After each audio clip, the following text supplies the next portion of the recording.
పొందుకున్న ఈ మాట ఆయన ఎక్కడికి వెళ్ళి తెలుసుకున్నాడో తెలుసా? మాట చదువుదామా? నన్ను యెహోవా నన్ను ఆశీర్వదించను, శకునము చూసి తెలుసుకుంటునని చెప్పాను. అవునే, లాబాను దేవుని ఎరగనటువంటి వాడు, ఒక అన్యులు.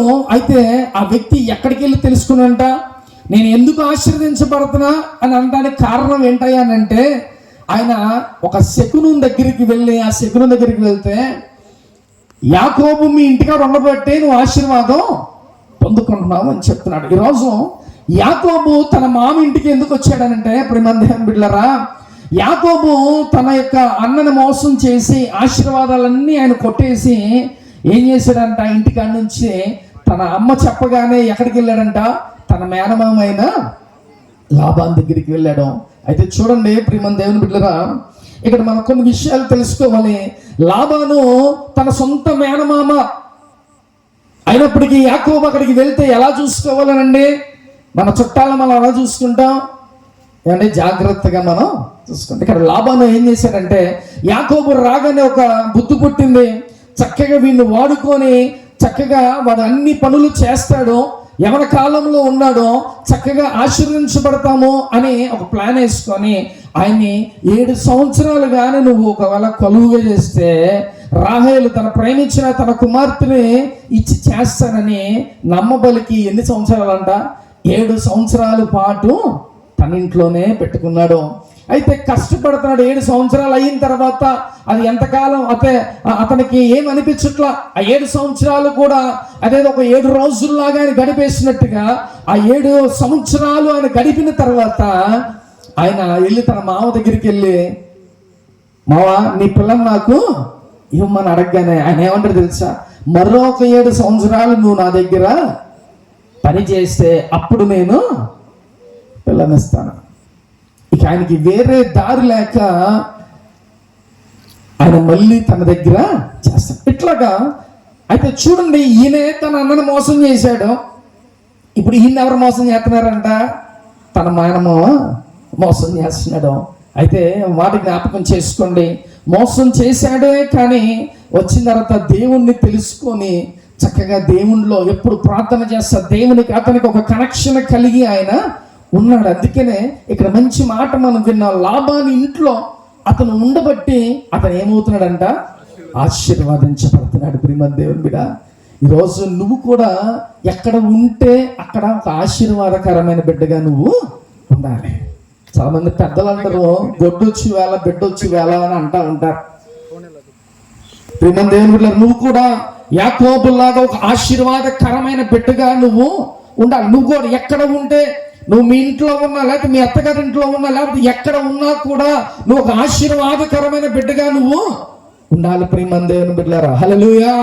కాబట్టి ఈరోజు యాకోబు అక్కడ ఉండబట్టి ఈ యొక్క లాబాను ఏం తెలుసుకున్నాడంటే, శకునం చెప్పే వాళ్ళ దగ్గరికి వెళ్ళి, అరే నేను ఎంతగా ఆశీర్వదించబడుతున్నా, దీనికి గల కారణం ఏంటంటే దేవుని నమ్మిన బిడ్డగా యాకోబు తన ఇంట్లో ఉండబట్టి ఆ యొక్క మామ ఎంత అన్నట ఆశీర్వాదకరంగా ఆయన మారిపోయాడు. ప్రియమైన దేవుని బిడ్డలారా, రోజు యాకోబు తన అన్నను మోసం చేశాడు, కానీ తన మామ దగ్గరికి రాగానే చక్కగా దేవునితో ఎక్కువ సంబంధం కలిగి ఆయన జీవిస్తున్నాడు. ప్రియమైన దేవుని బిడ్డలారా, అయితే ఈ కొన్ని 7 సంవత్సరాలు అయిపోయిన తర్వాత చక్కగా తన యొక్క పిల్లనిచ్చి, పెద్ద పిల్లనిచ్చి పెళ్లి చేస్తాడు.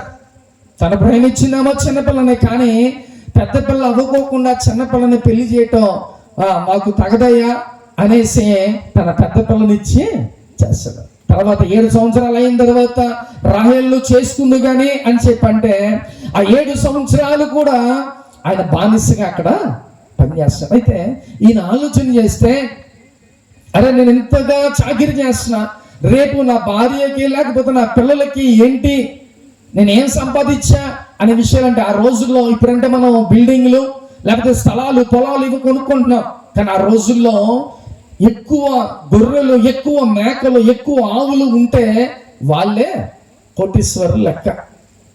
అర్థమవుతుందా? ఈ రోజులంటే మనకి బిల్డింగ్స్ లేకపోతే పొలాలు స్థలాలు ఇవి ఉంటే మనం కోటీశ్వరులు అని అనుకుంటాం, కానీ ఆ రోజుల్లో మేకలు అవ్వచ్చు, గొర్రెలు అవ్వచ్చు, ఆవులు అవ్వచ్చు, ఇలాంటివి ఎన్ని ఉంటే అంతగా వాళ్ళు కోటీశ్వరులనే అర్థం ప్రియమైన దేవుని బిడ్డారు. అయితే ఈ యాకోబు తన మామ దగ్గరికి వెళ్ళి అడిగితే తన మామ ఏం చెప్పాడు తెలుసా? అయ్యా, చారలో అలాగే మచ్చలో కలిగిన మేకలు అవ్వచ్చు, గొర్రెలు అవ్వచ్చు, అవన్నీ నీవే. అంటే చూడండి ఎంత మోసం చేస్తున్నాడో యాకోబుని. ఆ రోజుల్లో మచ్చలు చారలు కలిగిన మేకలు అవ్వచ్చు, లేకపోతే గొర్రెలు అవ్వచ్చు, ఆ రోజుల్లో లేవు. అయితే దేవుని దగ్గర ప్రార్థన చేయగా దేవుడు ఒక ఐడియా ఇచ్చాడు చక్కగా తనకి. ఆయన ఏం చేశాడు తెలుసా? ప్రేమ దేవుని బిడ్డలారా, చూద్దాం ఒకసారి. అదే 30వ అధ్యాయం 37వ వచనం చదువుకుందాం.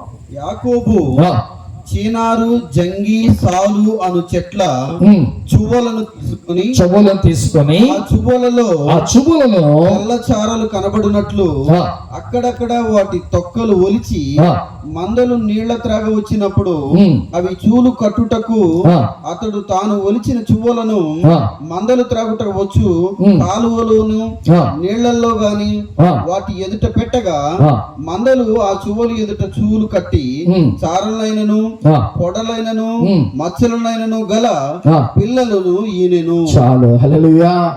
ఇప్పుడు తన మామ ఏం చెప్పాడంట? మచ్చలు లేకపోతే చారలు కలిగినవి, అరే బాబు ఏవి పుడితే అవన్నీ ఇక నీదే అని అంటే దేవుడు చూపించినట్టుగా ఏం చేశాడంట? ఆ యొక్క ఏమంట చీనారు, జంగి, సాలు అనే చెట్లు చువ్వలు తీసుకొని అవి ఏం చేశారంట? ఒలిచి అవి వైట్ గా వచ్చేటట్టుగా తీసి చారలుగా ఉన్న ఇవన్నీ ఏం చేశారంట? ఆ మేకలు, గొర్రెలు తాగే ఆ నీటిలో వేసాడు.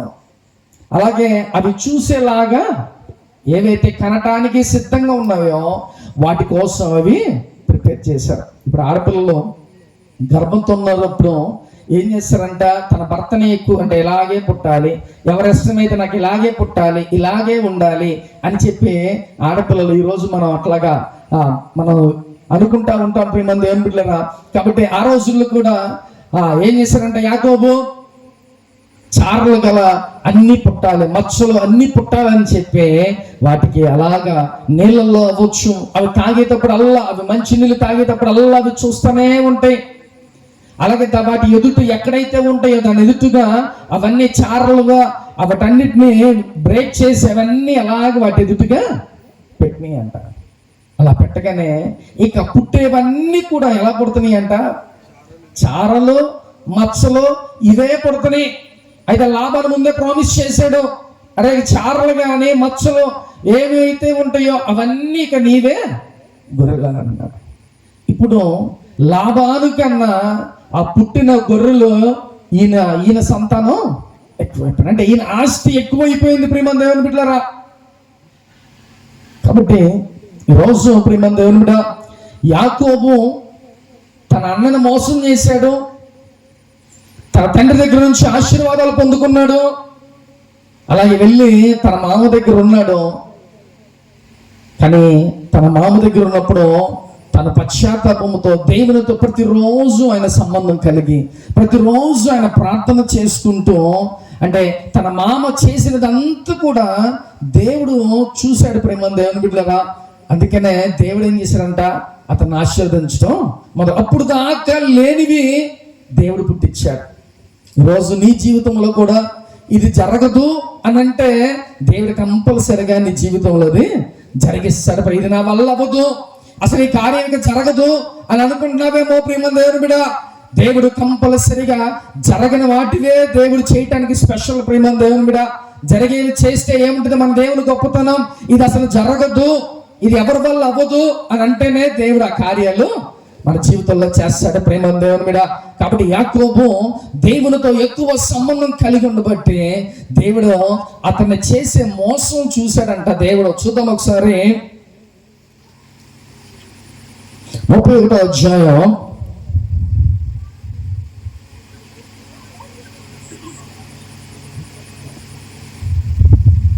11వ వచనం చదువుకుందాం. మరియు మరియు ఆ స్వప్నమందు దేవుని దూత ఆ. యాకోబు అని నన్ను పిలవగా చిత్తము ప్రభువా అని చెప్పి తిని ఆ. అప్పుడు ఆయన నీ కన్నులెత్తి చూడగా గొర్రెలను ఆ. దాటుచున్న పొట్టేళ్లన్నీయు చారలనైనను ఆ. పొడలనైనను ఆ. మచ్చలనైనను గలవి ఆ. ఎలయనగా లాభాను నీకు చేయుచున్న యావత్తును చూచుతని నీవెక్కడ స్తంభము మీద నూనె పోసితివో అక్కడే నాకు మొక్కుబడి చేసితివో ఆ బేతేలు దేవుడను నేనే. ఇప్పుడు నీవు లేచి ఈ దేశంలో నుండి బయలుదేరి నీవు పుట్టిన దేశంలోకి తిరిగి వెళ్ళమని నాతో చెప్పినను. చాలు. హల్లెలూయా. ఇక్కడ యాకోబుకి స్వప్నమందు దూత కనపడి ఏం చెప్తుందంటే, లాభాను చేసిన నీ మామ చేసిన ప్రతీది కూడా నేను చూసా. మనకు అన్యాయం జరుగుతుంది, మనలో మనం ఏమనుకుంటాం, నాకు అన్యాయం జరుగుతుంది, నన్ను ఎవరు చూడట్లా, నన్ను ఎవరు పట్టించుకోవట్లా అని మనం అనుకుంటా ఉంటాం.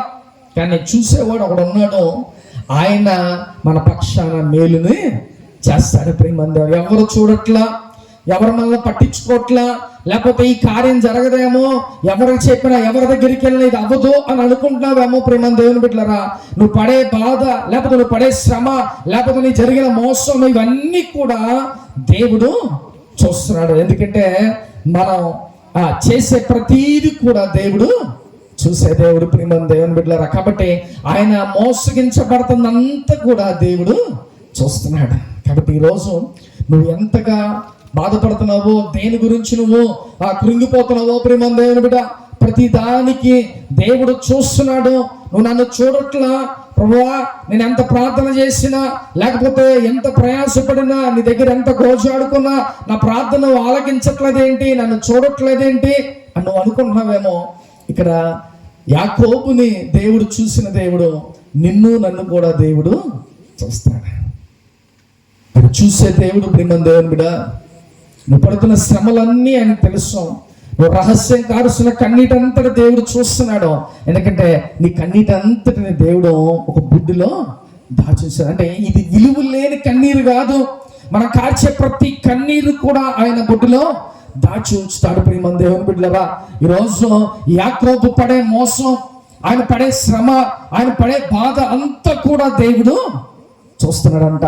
కాబట్టి ప్రియమంది దేవుని బిడ్డ, చూసే దేవుడు కాబట్టి ఒకనాటికి ప్రతిఫలం దేవుడు మనకి ఇస్తాడు. ఈరోజు యాకోబుకి ఇచ్చిన ప్రతిఫలం, ఈరోజు యాకోబుని అలాగైతే ఆశీర్వదించాడో, ఈరోజు నిన్ను నన్ను కూడా దేవుడు ఇంతవరకు ఎప్పుడు పుట్టినటువంటి ఆ గొర్రెలు అవ్వచ్చు, లేకపోతే మేకలు అవ్వచ్చు, వాటికి చారలు మచ్చలు కలిగినవి పుట్టినాయి. అంటే ఇంతవరకు ఎప్పుడు పుట్ల, అప్పటి నుంచే దేవుడు తన కోసమే దేవుడు పుట్టించి. ఇప్పుడు ఆయన ఆశీర్వదించబడాలనంటే కంపల్సరిగా ఆ మచ్చలు, ఆ డాగులు, లేకపోతే ఆ చారలు కలిగినవన్నీ కూడా పుట్టాలి. అప్పుడు దాకా ఎప్పుడు లేవు, ఒకే కలర్తో ఉంటాయి. కానీ దేవుడు కేవలం యాకోబు కోసం ఆయన అప్పటి నుంచి పుట్టబోయేవన్నీ ఎలా పుట్టినాయి అంట, మచ్చలతో ఉన్నవి, చారలతో ఉన్నవి, ఇవన్నీ పుట్టడం ఆరంభించినాయి. ఎవరి కోసం చేశాడు నా దేవుడు ఇవన్నీ? ఇది అస్సలు అసాధ్యం, ఇవి జరగలేదు. అప్పటి వరకు ఎప్పుడు కూడా పుట్టినటువంటివి కేవలం యాకోబు కోసమే దేవుడు పుట్టించాడు. కాబట్టి ఈరోజు మన కోసం కూడా దేవుడు పుట్టిస్తాడు. ప్రియమైన దేవుని బిడ్డలారా, నీకు ఏ సమస్య ఉన్నా, ఎలాంటి పెద్ద ప్రాబ్లం ఉన్నా సరే, దేవుడు ఆయన చూసేవాడు. నువ్వు ఏ స్ట్రగుల్స్ పడుతున్నావో, ఏ ఇబ్బందులు గుండా వెళ్తున్నావో, ప్రతి ఒక్కటి నా దేవుడు చూసే దేవుడు. ప్రియమైన దేవుని బిడ్డ, కాబట్టి యాకోబు ఆయన ఎంతగా శ్రమ పడ్డాడు, ఎన్ని సంవత్సరాలు ఆయన ప్రయాసపడ్డాడు తన మామ దగ్గర. కానీ దేవుడు చూశాడు, తన మామ చూడలా. అందుకనే మనిషి ఆ మామ చూశాడు కానీ ఏమైనా ప్రతిఫలం ఇచ్చాడండి. అందుకనే మనం ఎవరు నమ్మకూడదు, మనుషుల్ని అసలు ఎప్పుడు కూడా. నువ్వు దేవుణ్ణి నమ్ముకో ప్రియమైన దేవుని బిడ్డ.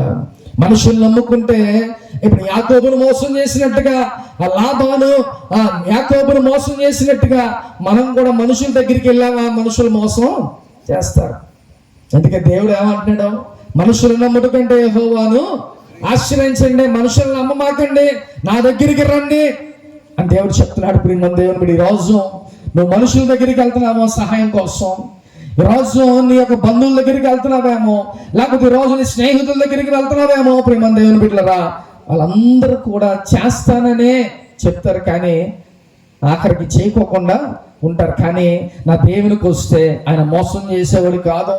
నా దేవుని దగ్గరికి వస్తే ప్రియమైన దేవుని బిడ్డలారా, ఆయన మాట ఇస్తే తప్పే దేవుడు కాదు. ప్రియమైన దేవుని బిడ్డ, ఆయన కంపల్సరిగా నీ జీవితంలో కార్యం చేసేవాడు. కాబట్టి లాబాను దగ్గరికి యాకోబు వెళ్ళాడు, ఆయన పని చేశాడు, ఆ పనికి ప్రతిఫలం ఇవ్వలేకపోయారు. కానీ నా దేవుడు మట్టికి నువ్వు పడే ప్రతి శ్రమకి, లేకపోతే నువ్వు పడే ప్రతి కష్టానికి దేవుడు ప్రతిఫలాన్ని ఇస్తాడు. ప్రేమందేమి, ఈరోజు మనం కూడా వాళ్ళ దగ్గరికి వీళ్ళ దగ్గరికి వెళ్తే మనల్ని ఎగతాళిగా చూస్తారు, అవమానిస్తారు. ప్రేమ దేవుని బిడ్డలారా, కానీ నా దేవుని దగ్గరికి వెళ్తే దేవుడు ఒకవేళ ఆలస్యం చేస్తాడేమో, కానీ దేవుడు అద్భుతం మట్టికి చేస్తాడు. ఎందుకంటే దేవుడు నువ్వు పడాలి, కొన్ని శ్రమలు పడాలని దేవుడు కొన్ని శ్రమలు నీ జీవితంలో ఎలా చేస్తాడు. అవన్నీ పడితే మనవాడెవడో పరాయివాడు ఎవడో తెలుస్తుంది. అందుకనే దేవుడు కొన్ని స్ట్రగుల్స్ నీ యొక్క జీవితంలో ఎలా చేస్తాడో అప్పుడు తెలిసిద్ది నీ బంధువులు ఎవరో, లేకపోతే బయట వాళ్ళు ఎవరో, లేకపోతే ఇంట్లో వాళ్ళు ఎవరో. ఇవన్నీ కూడా నువ్వు ఒక ఎక్స్పీరియన్స్ అవుతావు. ఇక్కడ ఉన్న మనందరం చాలాసార్లు చాలా అనుభవించా ఉంటాం. చాలామంది సహాయం చేస్తాము అని ఫోన్లు తీరు, మన ఫోన్లు, లేకపోతే సహాయం చేస్తామని అసలు మనతో కూడా మాట్లాడరు. అలా ఎన్నో సార్లు ఎన్నో అనుభవాలు గుండా మనం వెళ్ళుంటాం ప్రేమ దేవుని బిడ్డలారా. కానీ ఈరోజు నా దేవుడు ఏం చెప్తున్నాడంటే, నువ్వు పడే బాధ అంతా నేను చూస్తున్నా, నువ్వు పడే ప్రతి స్ట్రగుల్స్ నేను చూస్తున్నా, కాబట్టి దేనికి భయపడమాకు. యాకోబును చూసిన దేవుడు ఈరోజు నన్ను కూడా దేవుడు చూస్తున్నాడు. ఆయన ఆశీర్వాదం కంపల్సరిగా నీకు అనుగ్రహిస్తాడు ప్రేమ దేవుని బిడ్డలారా. కాబట్టి ఎవరి దగ్గరికి నువ్వు వెళ్ళాల్సిన పని లేదు, నువ్వు ప్రార్థన చేసుకో, దేవుడు నీతో మాట్లాడతాడు ప్రేమ దేవుని బిడ్డ. దేవుడు నిన్ను ఆశీర్వదిస్తాడు ప్రేమ దేవుని బిడ్డ. కాబట్టి యాకోబు ఎంత మోసం చేసి వచ్చినా, తన మామ కూడా తన మోసం చేసినా, దేవుడు మట్టికి ఆయన పశ్చాత్తాప, ఆయన ప్రార్థన విని ఆయన్ని గొప్పగా ఆయన్ని ఆశీర్వదించాడు ప్రేమ దేవుని బిడ్డ. అన్న తరివేయడం, అలాగే మామ మోసం చేశాడు, ఎన్ని చేసినా కూడా ఆఖరికి ఆయన ఎక్కడ ఆశీర్వదించబడ్డాడంటే ఎప్పేగు రేవు దగ్గరికి వెళ్ళి రాత్రంతా ఆయన పెనుగులాడితే దేవుడు ఏం చేశాడంటే అతన్ని ఒక ఆశీర్వాదకరంగా ఇజ్రాయేలుగా దేవుడు అతన్ని మార్చేశాడు ప్రియమైన దేవుని బిడ్డలారా. కాబట్టి ఈరోజు ఇన్ని శ్రమలు నువ్వు పడుతున్నావు, ఇన్ని స్ట్రగుల్స్ నువ్వు పడుతున్నావు. కాబట్టి నువ్వు చివరికి ఎక్కడికి వెళ్ళాలో తెలుసా?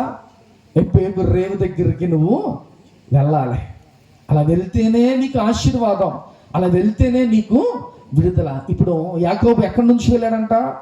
తన ఇంట్లో నుంచి తన మామ ఇంటికి, తన మామ ఇంటికాడ నుంచి తన మామ, తన అన్న అందరూ తరుముతూ ఉండగా ఆఖరికి ఎక్కడ చేరంట? ఎప్పేగు రేవు దగ్గరికి ఆయన చేరి ఆ రాత్రంతా అక్కడ దేవుని దగ్గర పెనుగులాడడం. ఎందుకంటే అయ్యా నువ్వు తప్ప నాకు దిక్కెవరు లేరు. ఎందుకంటే నా అన్న నన్ను చంపడానికి చూస్తున్నాడు, నా మామ నన్ను తరుగుతున్నాడు, కాబట్టి ఇక నువ్వే నాకు దిక్కు, నువ్వు ఆశీర్వదిస్తే కానీ నేను ఇక్కడ నుంచి కథలని చెప్పి ఆ రాత్రంతా ఆ ఎప్పేగు రేవు దగ్గర ఆయన ప్రార్థన చేస్తానే ఉన్నాడు ప్రియమైన దేవుని బిడ్డలారా. ఈరోజు నువ్వు కూడా నీ ట్రావెలింగ్, నీ యొక్క లైఫ్ అంతా స్ట్రగుల్స్తో ఇబ్బందులు గుండా నువ్వు వెళ్తున్నావేమో, నువ్వు చివరికి ఎక్కడికి వెళ్ళాలంట? ఎప్పేగు రేవు దగ్గరికి. అక్కడికి వెళ్ళి నువ్వు ప్రార్థన చేయాల్సిందే. అక్కడ నువ్వు ప్రార్థన చేస్తే దేవుడు నీ స్థితిగతులను మార్చేస్తాడు, నీ యొక్క పరిస్థితులన్నీ మార్చేస్తాడు ప్రేమ దేవుని బిడ్డ. యాకోబుని ఇజ్రాయేలుగా మార్చిన దేవుడు నన్ను కూడా దేవుడు ఆశీర్వాదకరంగా దేవుడు మార్చేస్తాడు ఈరోజు. కాబట్టి ఇప్పుడు నువ్వు ఎక్కడున్నావు, ఇంకా ట్రావెల్ అవుతున్నావు, కాబట్టి దేవుని పాదాల ముందుకు వచ్చి ఒక రోజంతా నువ్వు గడపగలిగితే దేవుడు నిన్ను గొప్పగా ఆశీర్వదిస్తాడు ప్రేమ దేవుని బిడ్డ. ఆయనకు అసాధ్యమైనది ఏదీ లేదు, ఆయనకి ఏదైనా చేయగలడు ప్రేమ దేవుని బిడ్డ. ఈరోజు నువ్వు కూడా ఆ యొక్క అనుభవంలోకి, ఎప్పేగు రేవు ఆ అనుభవంలోకి నువ్వు వెళ్ళిపోవాలని ఈరోజు దేవుడు నాతో మాట్లాడుతున్నాడు ప్రేమ దేవుని బిడ్డ. కాబట్టి ఈరోజు మనమందరం ఎక్కడ వరకు మనం ఉన్నామో ఎప్పేగు రేవు ఆ యొక్క అనుభవంలోకి మనం వెళ్ళాలని ఈరోజు దేవుడు మాట్లాడుతున్నాడు.